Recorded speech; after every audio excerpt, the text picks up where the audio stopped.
Hi, welcome to Promo Insiders, an ASI Media podcast covering the topics that matter most to the promotional products industry. I'm executive editor Sarah Lavandusky, and today I'm joined by Mike Carroll, founder and managing partner at Intelligent Conversations, a Milwaukee-based sales consultancy focused on improving teams' performance, culture, and leadership. Mike is also the author of The Sales Team You Deserve: Why CEOs Tolerate Mediocrity and What You Can Do About It.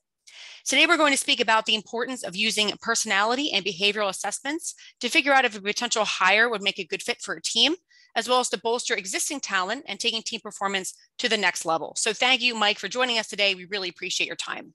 Glad to be here, Sarah. Thank you so much. Of course, thank you. So let's start with the basics. What is a personality or behavioral assessment, and which ones do you use in your consultant work on clients' behalf?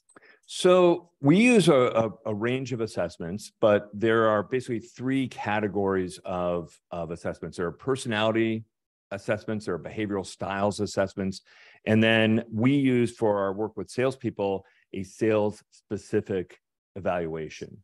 So an example of a personality assessment would be something like Caliper. For behavioral styles, it would be things like DISC or predictive index. And I mention those three not because I recommend them necessarily. Those are just some common ones that people are familiar with and are sort of like the leaders in those categories. And then for the sales specific assessment, we really recommend a tool from Objective Management Group. And they're, I did a lot of research, looked all over the market. They're the only assessment instrument that I've been able to find that is sales focused. A lot of the behavioral and personality assessments have a sales version of their report, but it's really not sales. It's it's measuring different things, and then they adjust the output to make it sound more salesy. What I like about OMG is it's measuring the 21 core competencies you have to know to improve sales performance and measure somebody's sales aptitude. And also it's not interpretive, meaning the questions are sales specific and then the output is sales specific. Whereas some of the behavioral assessments or personality profiles, you're getting and I'm being a little ridiculous, but you're getting questions like, hey, if you're at a party, are you washing the dishes or are you telling a story? Oh, you must be an extrovert. Therefore, you're good at sales. Well, that's not necessarily predictive of sales success. So, they have their place. In our practice, we tend to use DISC for understanding how somebody communicates. It's a behavioral style thing. We want to understand their communication patterns. We want to understand their underlying motivators, why they behave certain ways. So how do they behave? Why do they behave that way? And that's super useful from a management perspective to change your communication style, how you present information, the pace of communication. All of those factors go into, connecting with each team member. So that's how we use DISC, but we use OMG for evaluating sales candidates or for measuring and getting a benchmark of an existing sales team. Great. So how can they be used during the interview process to make sure that a potential new hire would be a good fit for a team? And what is the timing of that assessment in the process?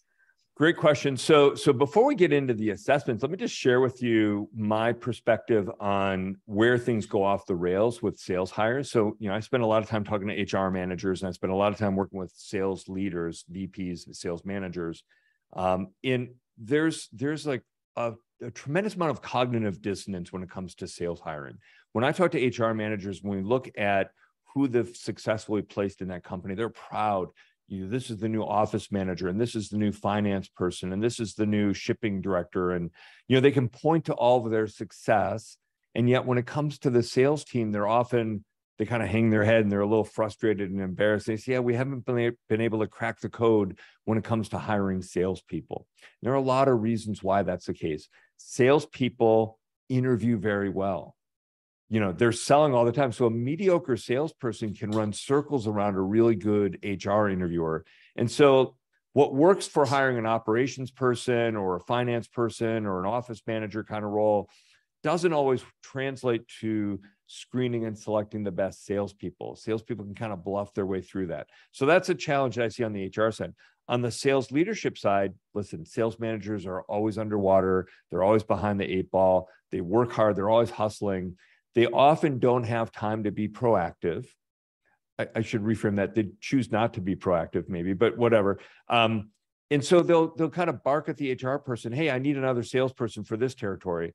And it's already a month late and they're already under the gun and they're already feeling like I don't have market coverage. They don't spend time defining what they need. They don't spend time giving direction. And so HR goes with very little direction and their inadequate interview questions. And then they find candidates and they present them to the manager, who promptly blows them up because they're not good enough. But they don't give meaningful feedback. So whether you use assessments or not, if you're listening to this podcast, the first thing I would do when it comes to sales hiring is getting your HR team and your sales leadership in the same room, and they cannot lock the door until they come to agreement on this is exactly what we're looking for. And these are the requirements for this profile. This is the level of resistance a salesperson is going to encounter. This is how we're going to pay them. This is experience they need to be able to demonstrate in an interview. They need to have done certain things well. It doesn't have to be in our industry necessarily, but if we expect them to talk to the C-suite, I want to know that they've done that somewhere else.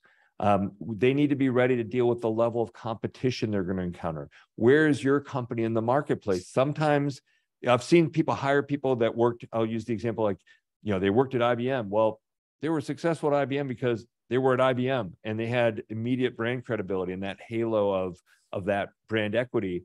Now they go to a software startup, they can't sell the same way because they don't have that benefit. So you really want to make sure you're getting clarity on the role, right? So that's step one. As far as assessments, to get to the other part of your question, I think you have to be able to calibrate the assessment to the position, right? So what do I mean by that? So just as we define clarity in that meeting of the minds with HR and sales, you need to then take that and make it actionable by saying, what's the level of difficulty for this position? What are the things that are must-haves as we evaluate them with assessments and interviews, right? And get that clarity. From a making sure that your hiring process isn't biased. If you follow EEOC, the Equal Employment Opportunity Commission, I believe is what that stands for, they recommend that the assessments you use are reliable and validated as predictive. And they also recommend that there's a fair use requirement. So if you evaluate one candidate, you should evaluate all candidates. What we recommend as a best practice is evaluate them early in the process. They apply and you send them a link to the evaluation early on. What often happens is they're evaluated at the very end of the process. They've already been through a couple of interviews and you're about to make the offer and the assessment is the last step. That is problematic from a couple perspectives. One, it doesn't comply with EEOC best practices, so that's potentially problematic. The other thing, though, is by the time you've interviewed them, you may have introduced some unintentional biases. You may have already formed an opinion, and then you use that assessment to either validate your review or you discount the assessment results if it conflicts. And so, when you evaluate early, you're complying with fair use because everyone gets the opportunity to take the evaluation, and you're minimizing potential biases that get introduced through the interview process. Mm-hmm, mm-hmm. Yeah, that's very important. I think the timing of it, and like you're saying, the biases and making sure that things are done fairly is really important. And so the kind of the next step of that is that, okay, we're going to start introducing these assessments for our team and the way that we do sales. So we have an existing team already, yep. And using these assessments for strengthening an existing team and helping a sales manager improve individual coaching for everybody, overall leadership, the culture of the team. How do assessments play into that? No, I love that question. So again, for like a behavioral styles assessment, I think you can do that anytime just to understand communication styles and potential blind spots and conflicts. So that's a great way to use those assessments. For what I recommend when we work with clients is the first thing we do is we set a benchmark. So we want to evaluate the existing sales team using the objective management group tools. And that's going to measure the 21 core competencies that are required for sales success. And it's going to highlight potential blind spots. Everything in those assessments, by the way, is observable, right? So if you look at it through the right lens and you understand what this is telling you, I'll give you a couple examples. it's all observable. Hang on, my eyes tearing here. Sorry. It's all observable, and it's something you can coach to, right? So, for example, one of the core competencies is something called, need for approval. So, a salesperson who has high need for approval, it's more important for them to be liked than to win the business. A lot of these salespeople hide behind this concept of, I'm a relationship guy, right? I build rapport. I'm a relationship person. I'm a big Dale Carnegie fan. I think that it's easier to sell if you have rapport and you build a relationship with them. However, you can't let that need to form that relationship get in the way of asking tough, timely, challenge questions during the discovery process or during the closing and qualification process. And so if a manager understands this sales rep has higher need for approval, they can begin to coach them a little bit differently. They can begin to restructure how they do role play in their one-on-ones or in a sales meeting. They can challenge them in pre-call planning, saying, okay, how are you going to create urgency for them to act? Let's go through some tougher questions to create that discomfort in the prospect so they want to take action. And it's going to seem foreign to that salesperson. There are a lot of sales managers that we talk to who express their frustration because sales isn't that hard. The concepts are pretty straightforward. Most people understand them intellectually. And they'll say, you know what, I talked to this person, I tell them the same thing again and again. They understand it intellectually. They can role play it back to me in a meeting, and then they don't execute when they're in front of a customer. I just don't know what to do.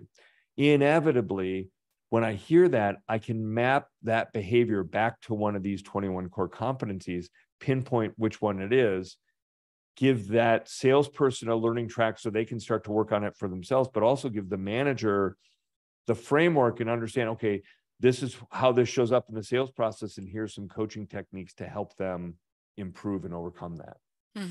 So really valuable. I mean, basically, it accelerates a sales manager's understanding of their team. We have a couple of recent clients where we've helped them place new sales managers. And one of the first things we do after we place them is I say, look, let's get a new evaluation of everyone on the team. That's going to accelerate that manager by 6 months because we're going to, everything in there is observable. They're going to be able to see it. They could gather all that information over that 6-month period. But isn't it better to get that insight now and know where to look and just accelerate their coaching? So those are a couple examples of how we use that.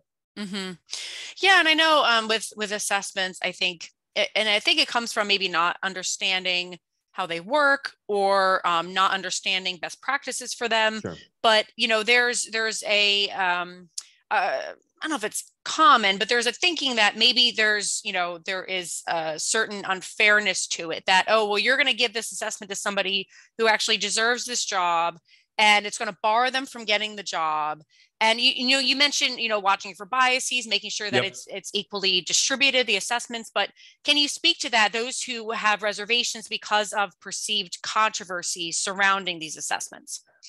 Well, and there's also, I think in that question, there's a second question, which is, can candidates game the system? Can they fake out the assessment, right? Which is also where some of that skepticism comes from. So let me answer both of those questions. So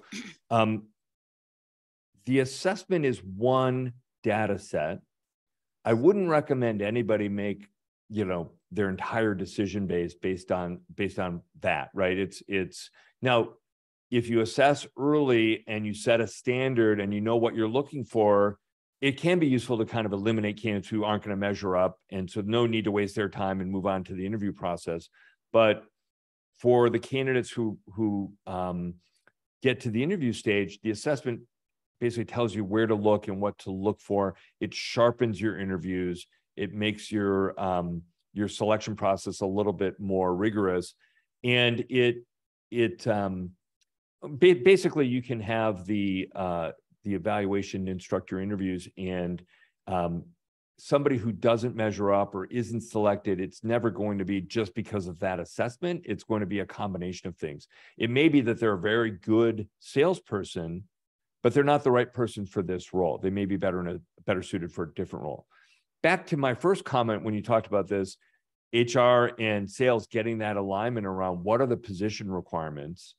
What do we need them to have done successfully? How difficult is this position? What level of are they calling on? What level of resistance will they encounter? When you dial all that in, it's not that you're not a good salesperson. It's just you're not the right person for this role. And so that's that. As far as can people game the system? 100% they can, right? Salespeople are savvy. We for OMG, we actually look at there's about 41 different factors we look at to come up with a confidence score.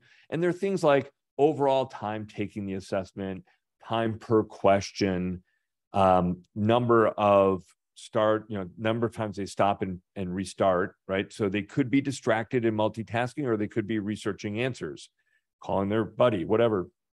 We look for consistency across answer sets. And so we do give a confidence score. And if it's a low confidence score, even if the numbers are off the charts, we're not going to recommend that candidate because of that confidence score. So, so that factors into it as well.